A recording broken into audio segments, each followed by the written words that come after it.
I'm going to show you some tips for how to win a game of tic-tac-toe. If you're starting, place your marker in one of the corners, like this. Now if your opponent places their marker in the centre, I'm afraid you can't win unless they make a mistake. But if they go anywhere else, you can definitely win the round. If they decide to put their mark in any of these 3 squares here, you need to put your next mark here. But if they put their first mark in any of these squares, you need to put your one here. Let's say they went there, so we've gone here. Their next move should be to block you from winning. At this point, you need to make sure that they can't win with their next move, and that you make 2 options for yourself to get 3 in a row. So for this one, we could put our mark here, or here. Either of these positions gives us 2 options, and we've won the round. If your opponent started here, you'd have to go here to make sure you've still got 2 options for winning.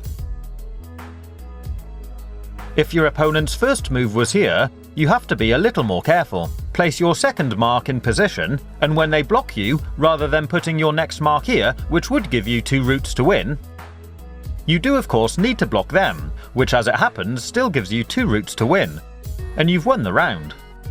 If they started in any of these 3 squares, it's exactly the same principles, just in reverse. Now if their first move was directly opposite you, you can either go here, or here.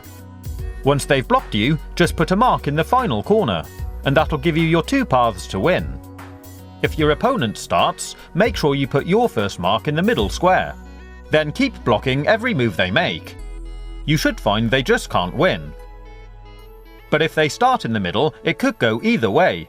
You need to be careful where you put your marks, otherwise they could get lucky and score a point.